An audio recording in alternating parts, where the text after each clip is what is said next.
Le chef de l'État avait lancé les travaux il y a de cela juste quelques mois. Aujourd'hui, la dorsale électrique Ndioum-Linguère est à plus de 80% terminée. Il ne reste plus que les derniers tirages. La ligne s'étend sur 170 km et va permettre d'électrifier 37 villages, avec plus de 11 000 bénéficiaires directs. La visite sur la totalité du tronçon nous a permis de constater l'avancée des travaux et nous sommes satisfaits parce que nous sommes à peu près à 75-80% de l'implantation de cette dorsale qui permettra d'électrifier des localités très importantes telles que Labgar et Tessékré. Nous avons été jusqu'à Tessékré pour nous rendre compte que justement, non seulement la dorsale est en train d'être finalisée, mais que ces deux importantes localités que sont Labgar et Tessékré sont en train aussi d'être finalisées en termes de travaux de pose du réseau basse tension. Cette performance est rendue possible par la mobilisation et l'engagement du partenaire technique chargé de l'exécution sur le terrain. L'entreprise qui démontre tout son savoir-faire et un dynamisme que l'on retrouve ici sur le site de fabrication des supports électriques. Du béton aux produits finis, en passant par la ferraille, c'est toute une chaîne de production. Nous avons donc derrière deux plateformes de fabrication avec une capacité de entre 436 et 450 supports jour. Donc nous avons donc une formulation de béton qui a été certifiée par un bureau de contrôle de génie civil. Et cette formulation donc, de béton nous permet de pouvoir faire les mélanges de béton avec les armatures que nous fabriquons ici, de couler donc, les supports à travers donc, des moules qui sont spécifiques pour chaque type de support. Donc une fois coulés, le lendemain, on peut les décoffrer.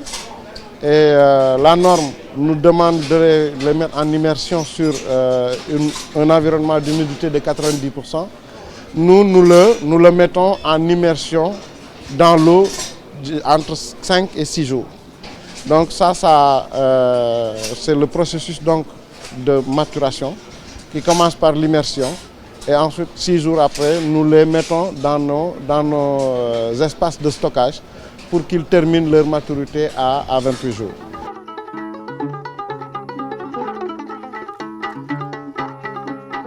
Le partenariat PUDC-Excelec a permis à ce jour d'électrifier plus de 500 villages. C'est un programme qui nous tient énormément à cœur car Excelec est une société privée, sénégalaise avant tout, et qui a pour objectif d'être derrière son peuple. D'ailleurs, c'est l'un des objectifs que notre président directeur général, paix à son âme, M. Pape Ali Gueye, voulait et souhaitait du fond de son cœur. Et je pense que là, c'est une continuité que nous allons faire, et Inch'Allah, avec succès. C'est un partenariat très fécond parce que tout simplement, nous l'avons noué au début de l'année dernière. Et c'est un partenariat qui permettra justement d'électrifier 2000 localités et de donner l'électricité à près de 800 000 personnes qui vivent en milieu rural.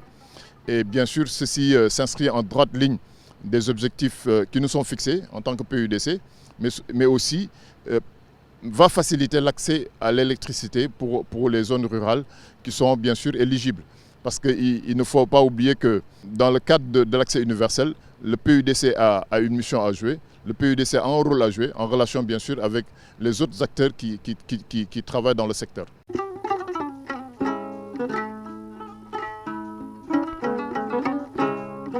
L'entreprise contribue fortement à l'emploi des jeunes. Sur le terrain et sur les sites de production, c'est l'expertise locale qui est mise en avant. On emploie plus de 10 000 personnes. La plupart des jeunes, je pense que ça c'est un point qu'il faut soulever et notamment mettre à l'avant. Parce que en fait, le président voulait à tout prix faire développer son pays. qu'il y ait moins de chômage possible, parce qu'il sait que Excelec met toujours à l'avant le peuple sénégalais, donc raison pour laquelle que le président directeur général, M. Feu Pape Ali Gueye, voulait embaucher le maximum de personnes possible, c'est-à-dire en employant plus de 10 000 personnes, que ce soit tout compris, c'est-à-dire à l'industrie, au niveau de notre stock à l'entrepôt de Hann, et effectivement dans toutes les localités à travers le Sénégal. Cette occasion m'est offerte pour rendre un hommage à Feu Pape Ali Gueye, président directeur général de Excelec, qui nous a accompagnés durant l'année dernière à la mise en œuvre de cet important projet de son Excellence, Monsieur le Président de la République.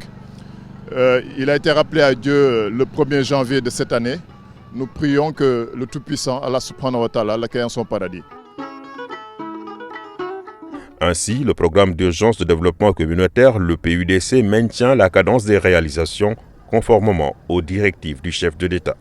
Nous sommes inscrits toujours dans la continuité de ce que nous faisions dans la première phase, à savoir la construction de lignes électriques, la construction de systèmes hydrauliques pour améliorer l'accès à l'eau, la construction de pistes rurales pour désenclaver des zones importantes du Sénégal, mais aussi pour désenclaver des zones de production agricole. Et justement, cette deuxième phase, je rappelle simplement les objectifs. Pour ce qui concerne les pistes rurales, nous avons un objectif de 700 km avec bien sûr le financement de l'État à travers ses partenaires bilatéraux que sont le Fonds saoudien de développement, la Banque islamique de développement, la Banque africaine de développement. Pour ce qui concerne les forages, nous allons construire un peu plus de 100 unités, soit des systèmes hydrauliques multivillages ou des marteaux-fonds de trous dans la zone de Tambacounda et dans la zone de Kédougou. Pour ce qui concerne les pistes rurales, nous sommes bien avancés sur le projet BID. Le projet BAD a déjà démarré. Le projet Fonds saoudien va démarrer d'ici l'hivernage. Pour ce qui concerne l'hydraulique, les 30 forages et châteaux d'eau que nous avions prévu de construire sont pratiquement achevés. Le Fonds saoudien va démarrer dans le mois prochain. Le projet BAT est à 50% de ses objectifs. Il est prévu de réaliser 40 forages multivillages. Donc c'est vraiment un volume d'activité qui se déroule bien depuis le lancement de la phase 2 à Bignona en 2018.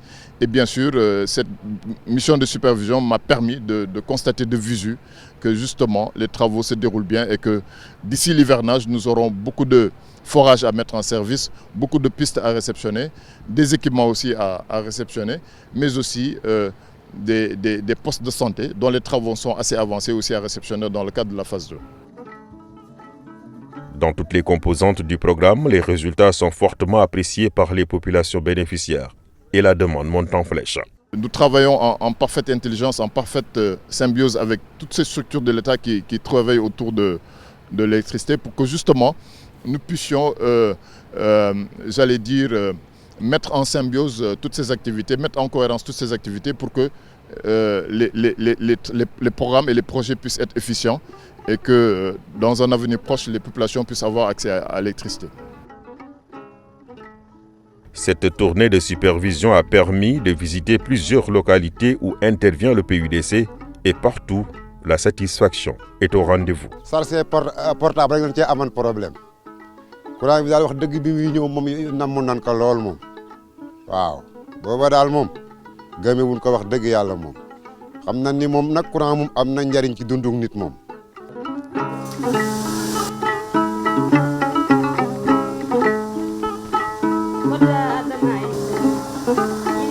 luñ soxla lépp daal fi mu ne ñu ngi ko ci def moom ñoo ngi seetaan télé branché suñ frigo di defar suñu crème di jaay glace bu yoree suñ dugg ak suñu jën yëpp di ko ci dugal wax dëgg yàlla daal xéewal la moom.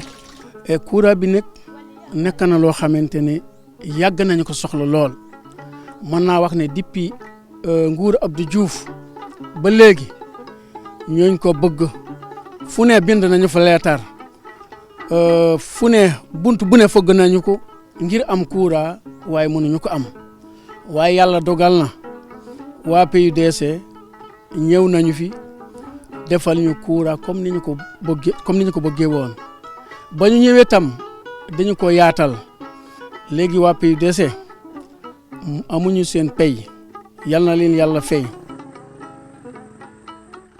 Grâce au projet 2000 villages du PUDC, plus de 500 localités sont entrées dans l'ère de l'électricité. Et le coordinateur du programme assure qu'au mois de juin prochain, l'objectif intermédiaire de 800 villages sera largement atteint.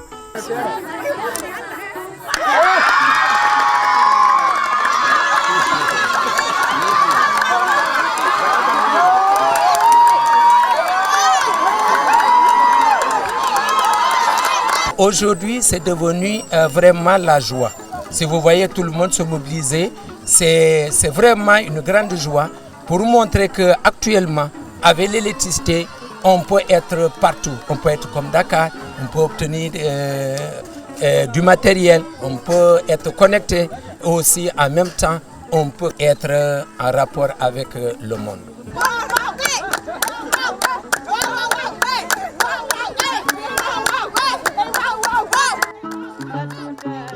Avec le PUDC, l'accès universel à l'électricité est en marche.